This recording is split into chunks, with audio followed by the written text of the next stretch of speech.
Epicuro y el placer supremo.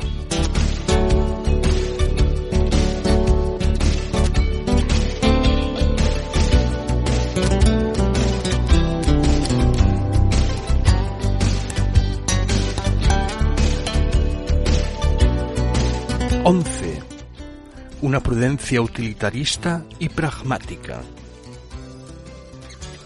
En la perspectiva terapéutica que le es propia, en su calidad de filósofo médico, Epicuro, seguimos a este respecto la tesis de Jean-Marie Guyot, inventa el utilitarismo. Es evidente, Epicuro concibe el bien como idéntico a lo bueno, que a su vez cubre lo que parece útil para evitar el sufrimiento y crear placer. A la inversa, el mal y lo malo caracterizan lo que genera el sufrimiento. Ejemplo: en vano se buscarían elementos con los que abordar una estética epicúrea digna de tal nombre. Ni una palabra, ni siquiera discreta, contra lo bello en sí del platonismo. Nada sobre el arte, la música, la pintura o la poesía, salvo una o dos observaciones: que la poesía homérica vende mitos y ficción, todo ello con un envoltorio atractivo afín a las seducciones de las sirenas de Ulises; que el teatro encanta menos al hombre común que al sabio, ese sabio que no compra objetos de arte costosos, discute con habilidad sobre música, consagra estatuas, escribe, deja una obra y realiza lecturas en público. Pero nada más preciso.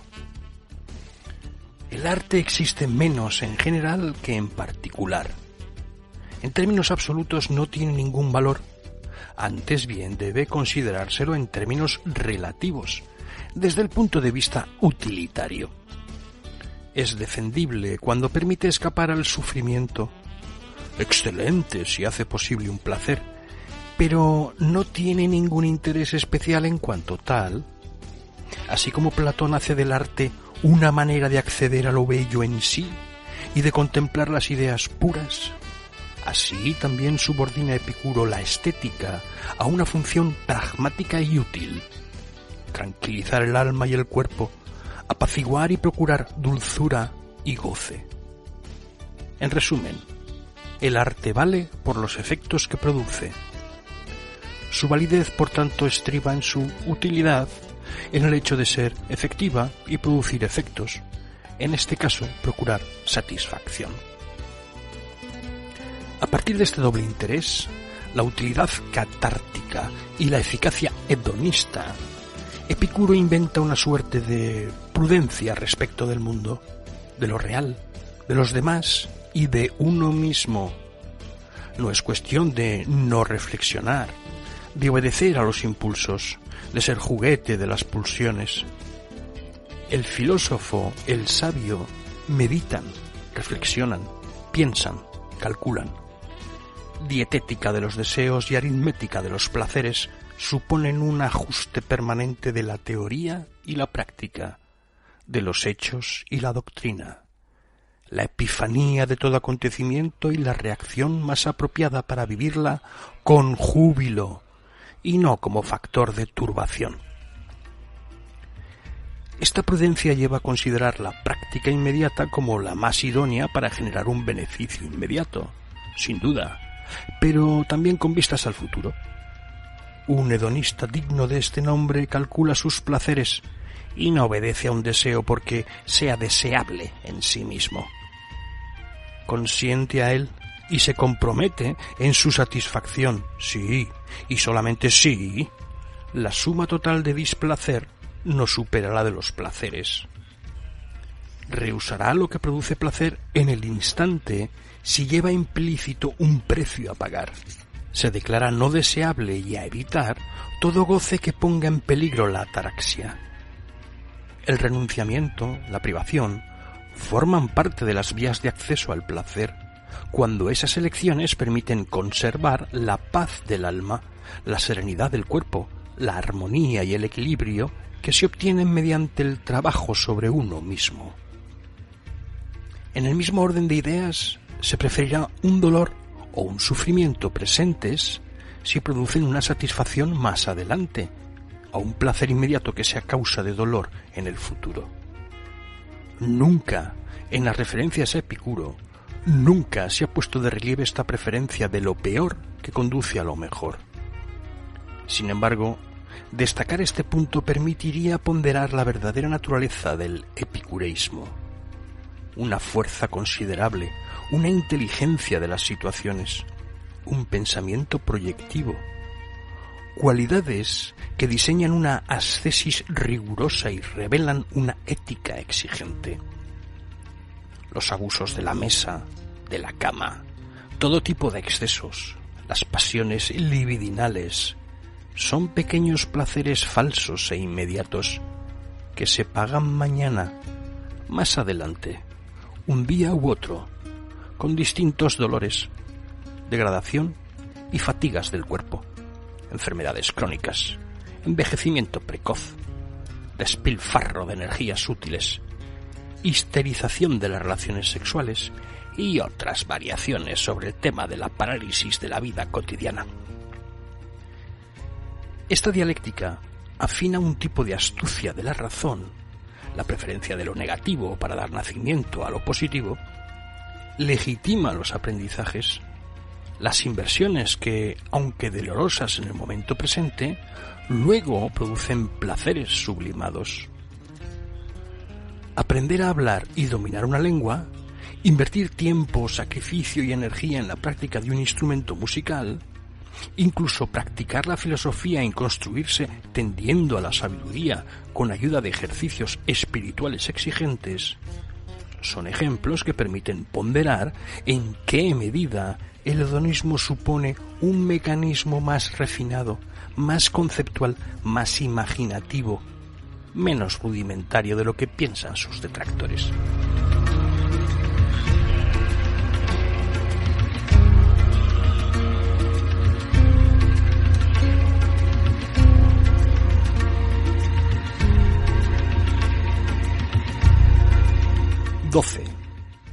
Cinética, dinámica, catastemática.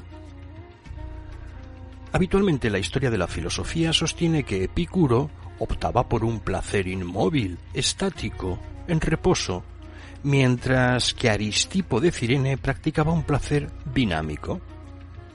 Por un lado, Epicuro y su ataraxia, ausencia de turbación, de sufrimiento y de dolor, negación de la negación, o en lenguaje técnico, aponía.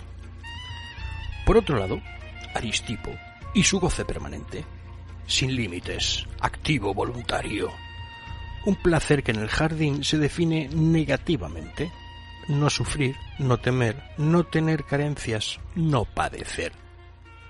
Un placer que en Cirane se busca positivamente: la alegría, el júbilo, la satisfacción, todos activos y militantes, expansivos, demostrativos. Los panecillos y el agua del primero, el perfume dispendioso del otro. El ascético hedonismo epicúreo contra el hedonismo cirenaico del júbilo. En realidad no parece que las cosas fueran tan claras como las afirma la tradición. La doxografía cirenaica propone pocos textos útiles para zanjar la discusión, pero creer en un Aristipo defensor del mero placer activo, dinámico, deriva de un malentendido que normalmente se asocia a la mala reputación del hedonista perfumado.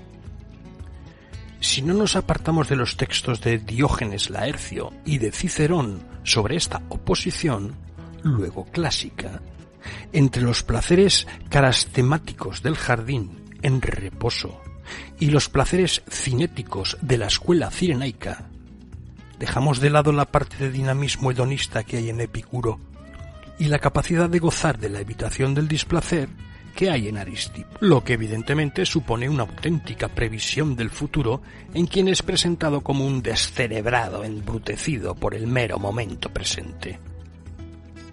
Uno y otro no parecen ofrecer menos dos concepciones opuestas que dos variaciones sobre el mismo tema. Sus respectivos hedonismos revelan una diferencia de naturaleza, no de intensidad. Pues el filósofo asceta, esmirriado y enclencle, celebra los placeres instantáneos, la dulzura, la amistad, la conversación, la praxis de la filosofía, la alegría, el disfrute, todos ellos placeres del movimiento. Y el filósofo del derroche y de la buena salud, en la medida en que propone un método filosófico para lograr el placer, no vive en la mera dimensión inmediata del tiempo, como los animales. Epicuro conoce la cinética de la alegría, y Aristipo no ignora el goce de un tipo de ataraxia o de aponía que suele presentarse como marca de fábrica epicúrea. Lo que aquí se oponen son dos temperamentos, no dos concepciones radicalmente antinómicas. Para convencerse de ello basta con no olvidar la biografía de Epicuro, ni los textos de Aristipo, pese a que la tradición ignora la vida del primero y desconoce la teoría del segundo. Solo la voluntad de reproducir las categorías clásicas de la historia platónica de la filosofía justifica este dualismo que opone los placeres estables epicúreos a los placeres dinámicos cirenaicos. Es imposible que Epicuro se contentara con esta dimensión negativa del hedonismo y Aristipo con la mera medida instantánea del júbilo. La praxis del jardín ateniense y el cuerpo de doctrina transmitido en Cirene impiden este corte artificial. Epicuro parece deber a Aristipo más incluso de lo que está dispuesto a reconocer y de lo que se enseñará después de él.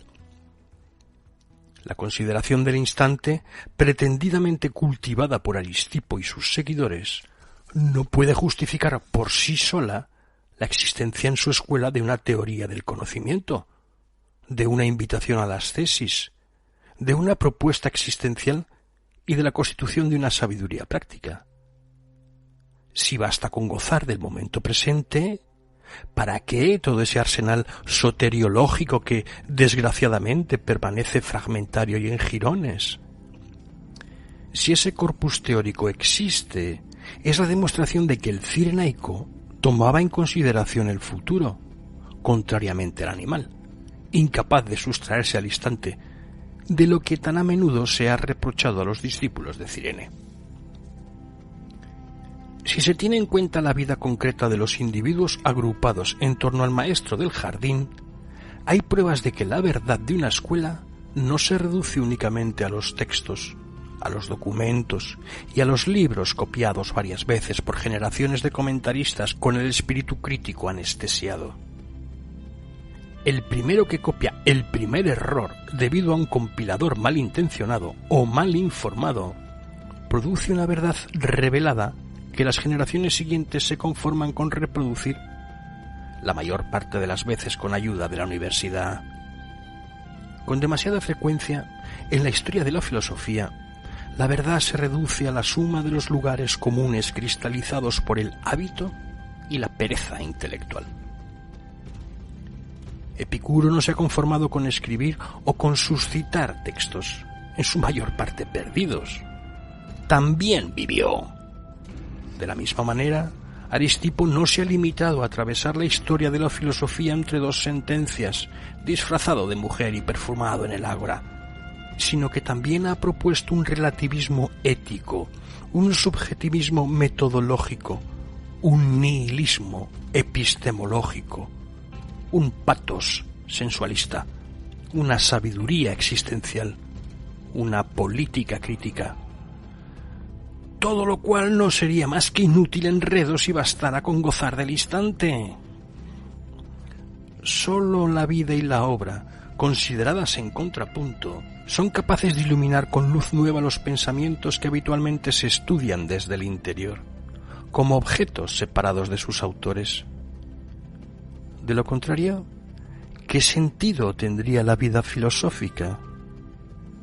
En nuestra época, mezclados filósofos y seres anónimos cualesquiera, la expresión se considera con demasiada frecuencia como un oxímoron.